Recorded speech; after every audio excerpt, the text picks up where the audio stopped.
For thousands of years, stories of vanished worlds have haunted human imagination. Not just Atlantis, but other continents said to have thrived and then perished beneath the waves. Tonight, we follow the whispers of two forgotten realms, Lemuria and Mu, lands so vast, so powerful, they were called the rivals, perhaps even the ancestors, of Atlantis itself. Were they myths born of fantasy, or memories of civilizations erased by rising seas? Join us as we dive into the legends, the science, and the mysteries of two continents swallowed by the ocean, Lemuria and Mu. While Lemuria was born in the laboratories and lecture halls of Victorian Europe, the legend of Mu emerged in the roaring 1920s, woven from the claims of an eccentric explorer and soldier of fortune. If Lemuria was science transformed into myth, Mu was myth presented as hidden history. The central figure in this tale was Colonel James Churchward, a British officer who served in India during the late 19th century. Churchward was no ordinary soldier. He was restless, adventurous, and fascinated by the mysteries of the ancient world. During his time in India, he claimed to have befriended high-ranking temple priests who revealed to him a set of secret stone tablets written in a forgotten script. According to him, these tablets preserved the story of a lost continent, a civilization greater than any known to history. That continent was called Mu. In 1926, Churchward published his book, The Lost Continent of Mu, which became an instant sensation. In its pages, he described Mu as a sprawling landmass in the Pacific Ocean, larger than Asia, home to over 60 million people. Its culture, he insisted, was the mother civilization of humanity, the source from which Egypt, Mesopotamia, India, and the Americas all descended. Every pyramid, every monumental ruin, every fragment of ancient wisdom, all of it, he claimed, traced back to Mu. Churchward painted a vivid picture.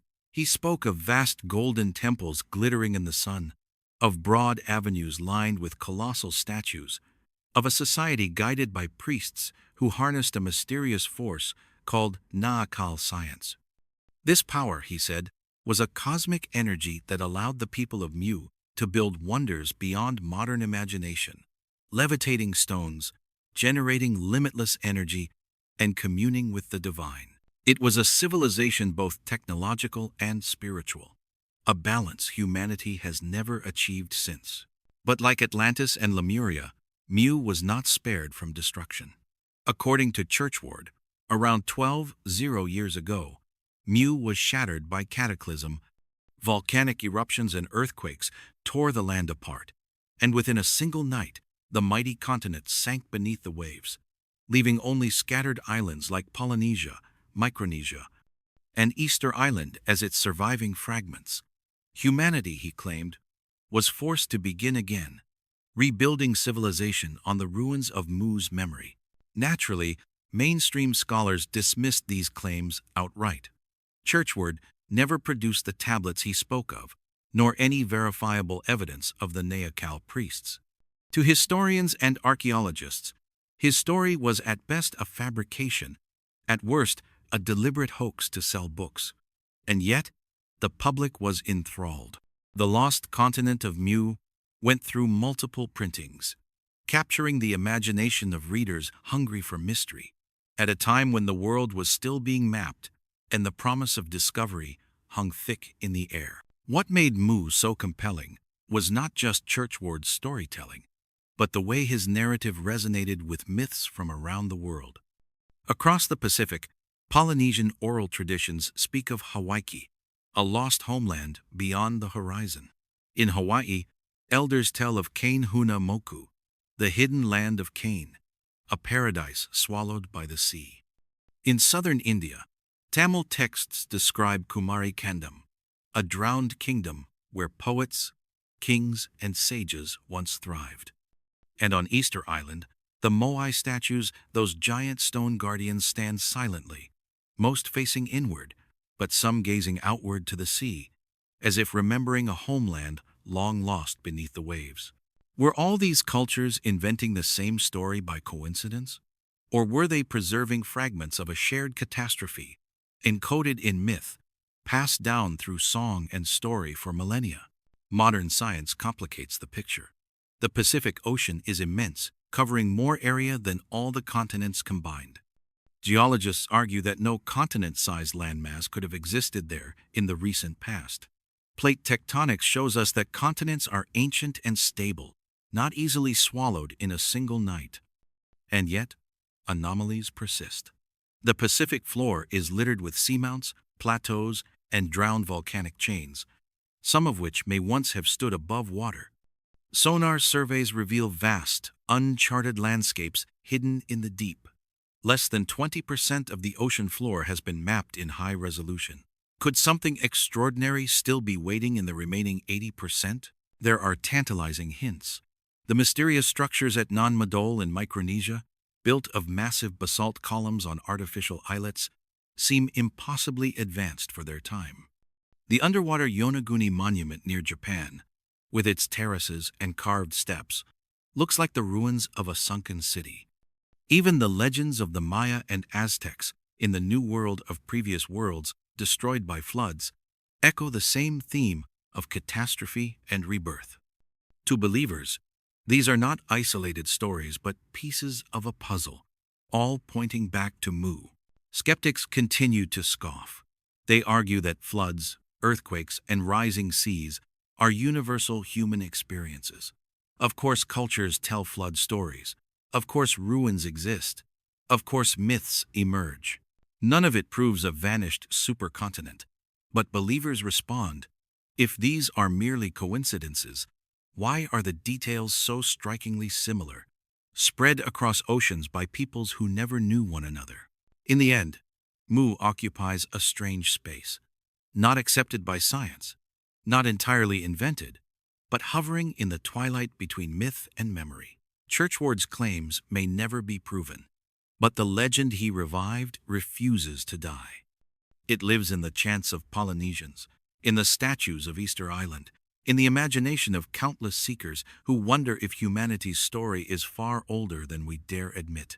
And so the question remains, was Mu only the fantasy of one man, or a distorted echo of something real? If civilizations like Lemuria and Mu truly existed, what traces might they have left behind, waiting beneath the waves for us to discover? When stories echo across continents, separated by thousands of miles of ocean, we must ask, are they coincidences of human imagination, or fragments of a memory too ancient to forget? Legends of vanished lands are not confined to Atlantis, Lemuria, or Mu.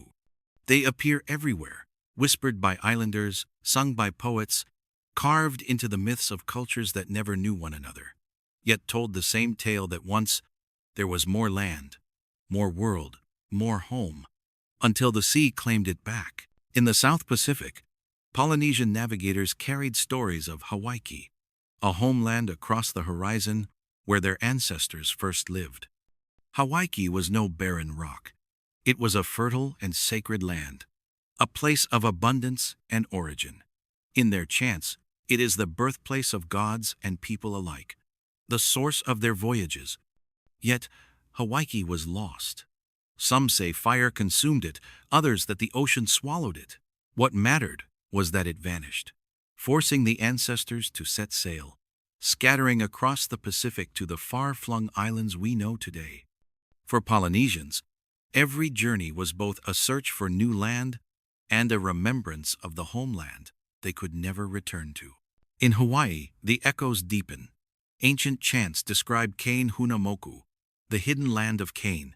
It was spoken of in hushed tones, as though to name it aloud was to break a taboo. This hidden paradise beneath the ocean was where souls journeyed after death, a land beyond mortal sight. Yet to some storytellers, Kane Hunamoku was not only a spiritual metaphor, but a memory of a real homeland, submerged and unreachable, just beyond the edge of vision. Thousands of miles away, in southern India, Tamil literature recounts the tale of Kumari Kandam. According to ancient texts, Kumari Kandam was a kingdom stretching deep into the Indian Ocean, ruled by dynasties of kings and sages.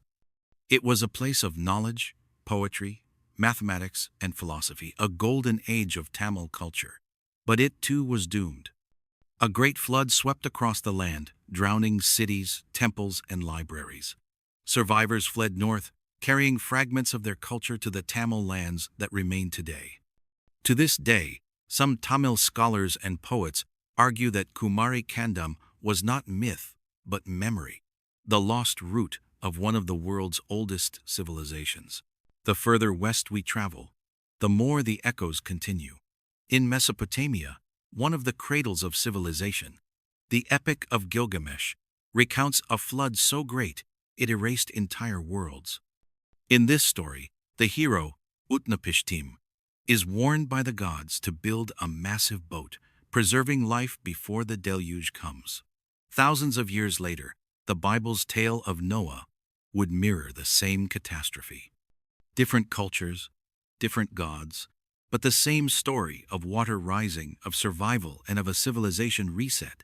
Across the ocean in the Americas, the Maya tell of multiple ages of humanity, each destroyed in turn by floods, earthquakes, and fire. The Popol Vuh, their sacred text, describes the fall of earlier worlds before the one we inhabit today. The Aztecs believed in 5 suns, 5 eras of creation and destruction. One of those ages ended in a great flood, submerging the land until only a new humanity could be born. Even the Inca spoke of Viracocha, the great god who sent a flood to cleanse the world, leaving only a handful of survivors to begin anew. In New Zealand, the Maori recount Te Reo a Maui, a landmass drowned by cataclysm. Their myths speak of a time when land was vast, when people lived in abundance, and when the wrath of the gods transformed the earth, breaking mountains, flooding valleys, and leaving only scattered islands behind. And then there is the most haunting image of all, the Moai statues of Easter Island.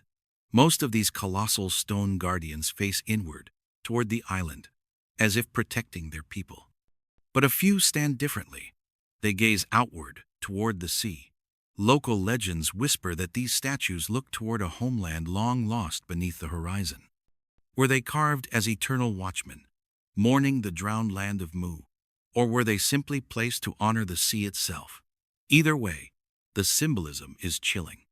Giants of stone, staring forever into the void, as if waiting for a memory to return. Skeptics argue that floods are universal human experiences. Of course, every culture has a flood story. Rivers overflow, storms devastate, tsunamis strike. People explain disaster through myth. That is natural. But is it mere coincidence when the stories converge so tightly? Fertile lands, golden ages, temples, and knowledge, all swallowed by water. Myths of survivors sailing to new lands. Legends of statues and monuments facing seas, of hidden paradises beneath the waves, and all told by peoples who, by all accounts, never met. What if these were not isolated tales, but cultural fragments of the same ancient event? What if Hawaii, Kumari Kandam, Kanehuna Moku, and the flood myths of Mesopotamia and Mesoamerica are not separate inventions, but scattered memories of real lands that once existed, drowned at the end of the Ice Age, when rising seas consumed coastlines across the globe? Perhaps humanity, spread across continents, all endured the same catastrophe. Each culture remembered it in their own way, through gods, through chants, through epic poems. The details differ, but the skeleton of the story is the same. And in that skeleton lies a haunting possibility, that Mu and Lemuria were not inventions, but names we have given to a truth too big to forget. So we must ask, when myths across oceans speak of the same loss, are we hearing universal imagination, or are we listening to the survivors of real continents swallowed by the sea? Myths are powerful, but sooner or later, science enters the story. And when it does, the results are often stranger than fiction. For centuries, tales of sunken continents lingered in legend. But in recent decades, divers, archaeologists, and oceanographers have begun to uncover evidence that entire cities, coastlines, and even civilizations have indeed been swallowed by the sea. What they have found does not prove Lemuria or Mu, but it shows us that the ocean hides more history than we ever imagined. The first shock came in 1986, off the coast of Yonaguni, Japan. A diver searching for hammerhead sharks stumbled across a massive stone formation rising from the seafloor. At first glance, it seemed natural, a series of terraces, steps, and platforms carved by erosion. But as divers explored further, the resemblance to architecture became uncanny. Rectangular platforms, sharp right angles, and even staircases descending into the deep. Was this simply geology playing tricks, or the ruins of an ancient city? Some scientists argue it is entirely natural, the result of shifting tectonic plates and erosion. Others insist the carvings are too precise to dismiss. If man-made, Yonaguni would date back more than 10,000 years to a time when sea levels were far lower. Could it be a fragment of a civilization older than history, perhaps connected to the memory of Mu? Farther south, in Micronesia, lies one of the strangest archaeological sites on Earth, Nan Madol. Sometimes called the Venice of the Pacific, it is a city built on coral reefs, composed of 90 artificial islets connected by canals. What makes Nan Madol extraordinary are the building blocks, massive basalt columns, some weighing as much as 50 tons, stacked like giant logs. Even with today's cranes, moving such stones across water would be a challenge. Yet centuries ago, islanders did it, and no one knows how. Local legends speak of sorcerers who floated the stones into place with magic. Archaeologists struggle to explain it. Nan Madol feels like a glimpse of a lost technology, an outpost of something greater. Was it the remnant of a drowned empire? A surviving colony of Mu left above the waves? The Indian Ocean holds mysteries of its own. Off the coast of Dwarka, India, divers have found submerged ruins stretching for miles. Streets, walls, and artifacts lie beneath the waters, some dating back more than 90 years. In Hindu mythology, Dwarka was the city of Krishna, a golden metropolis that sank beneath the waves after the god's death. For centuries, it was dismissed as myth. Now, archaeology suggests there really was a city drowned by the sea, echoing the legend. Myth and science collide, leaving us to wonder how many other myths are simply forgotten histories waiting to be uncovered. But perhaps the most dramatic discovery came in 2001, off the coast of Cuba. Using sonar to map the seafloor, researchers detected what appeared to be vast geometric structures nearly 600 meters below the surface. The images showed pyramids, roads, and massive blocks, an entire city hidden in the deep. For a brief moment, the world erupted with speculation. Could this be Atlantis? Could this be Mu? But official explanations soon followed. The formations were dismissed as natural, or the sonar images misinterpreted. Still, the grainy photos remain, fueling endless debates. For some, it is the most convincing evidence yet of a drowned civilization. For others, it is nothing but illusion. Science also tells us something undeniable. Around 12,000 years ago, at the end of the last ice age, the world changed. As glaciers melted, sea levels rose by over 100 meters, flooding vast coastal plains. If you stood in what is now the Bay of Bengal, the Persian Gulf, or the shallow seas of Southeast Asia, you would once have walked on dry land. Today, those fertile plains lie underwater, lost to history.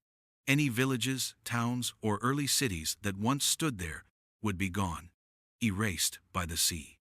How many ancient peoples were forced to flee, carrying their stories of a drowned homeland, stories that became Hawaii, Kumari Kandam, or Mu?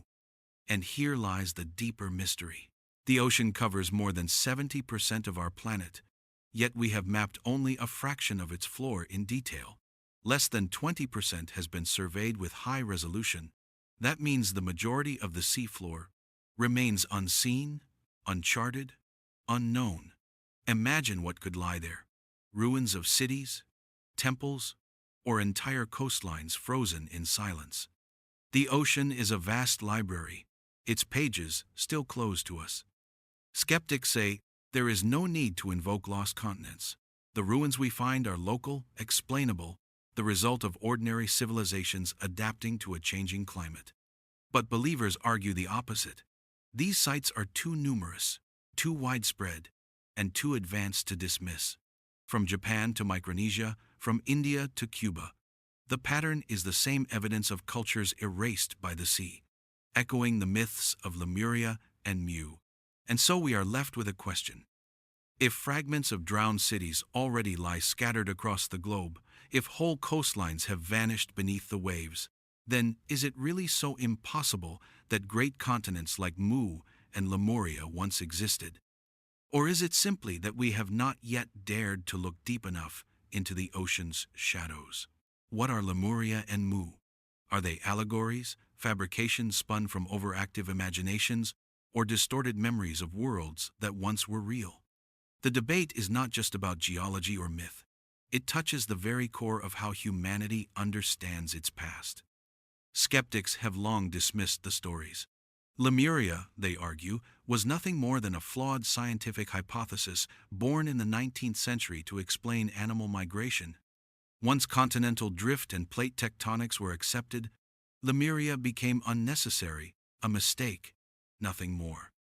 Mu, they say, was the fantasy of James Churchward, who never produced a single verifiable artifact, and whose Nayakal tablets were known only to him.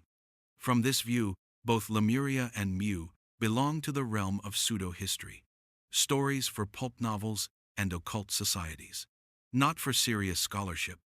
And yet, myths are rarely so simple.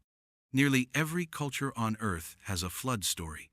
Mesopotamia's Gilgamesh, the Hebrew Bible's Noah, the Hindu story of Manu, the Aztec five sons, the Polynesian Hawaii, all tell of worlds erased by water. Skeptics call this coincidence. But how many coincidences must we count before we begin to suspect a pattern? Humans remember what they fear most. And when sea levels rose at the end of the Ice Age, swallowing coastlines and forcing migrations, perhaps people all over the world preserved that memory in the only way they could, through myth. Archaeology keeps pulling the timeline of civilization further back. Göbekli Tepe in Turkey, dated to 11,000 years ago, proves that organized societies existed long before we once believed. The massive stone walls of Sacsayhuaman in Peru, cut with precision, so exact that even modern engineers marvel, suggest skills we cannot fully explain. The sunken ruins of Dwarka in India and the terraces of Yonaguni in Japan raise questions we cannot yet answer. Each discovery chips away at the neat, linear story of human progress. Could it be that Lemuria and Mu are not single lost continents, but symbols of something larger, the forgotten complexity of our past? Another possibility is even more provocative. Perhaps Lemuria and Mu were not continents in the strict geological sense, but networks of cultures thriving on the vast coastal plains that are now underwater. During the Ice Age, sea levels were over 100 meters lower. What is now the Bay of Bengal, the Persian Gulf, the Sunda Shelf of Southeast Asia, and countless Pacific archipelagos were once fertile land. If civilizations flourished there building villages, temples, even early cities, their ruins now lie drowned, far out of sight. To survivors forced to flee inland, the memory of their drowned world would have been passed down as stories of paradise lost. Mu, Lemuria, Kumari Kandam. Memory itself is fragile. Myths twist details, mix gods with history, turn trauma into allegory. But behind every story lies a seed of truth. When Polynesian navigators sing of Hawaii, when Tamil poets describe Kumari Kandam, when Hawaiians whisper of Kain Huna Moku, We may be hearing echoes of the same ancient catastrophe told through different cultural lenses. Each myth is a shard of stained glass. Alone, the shard seems incomplete. But put the shards together, and perhaps we glimpse the window of a lost world. Why, then, do these myths endure when science has cast them aside? Because they speak to something primal within us, the fear of loss, the allure of mystery, and the hope that humanity's origins are greater than we imagine. Atlantis, Lemuria, Mu. These names live on, not because they are proven, but because they offer us a mirror. They remind us that civilization is fragile, that oceans rise, that knowledge can vanish in a single night. And they challenge us to ask, if something so great was lost once, could it be lost again? In the end, perhaps Lemuria and Mu are both myth and memory, not continents spanning oceans, but collective memories of drowned homelands, magnified by imagination, preserved in culture, or perhaps they were real after all, continents that once thrived, now buried beneath miles of ocean, waiting in silence for discovery. The truth may never be fully known, but the search itself matters, because it forces us to see history not as a straight line, but as a tapestry of rises and falls, of worlds forgotten and worlds remembered. And so the question lingers, heavier than ever. If Lemuria and Mu truly existed and were erased, what else has humanity forgotten? What other civilizations might lie waiting beneath the waves, beneath the ice, or buried in deserts, waiting for us to rediscover them? The mystery of Lemuria and Mu may never be solved, but their legacy endures as myth, as memory, as possibility. If this journey into lost worlds fascinated you, don't forget to like this video, subscribe to the channel, and share your thoughts in the comments below. And stay with us, because in the next episode, we'll travel deep into the Amazon, chasing another legend of a vanished world, the Golden City of El Dorado.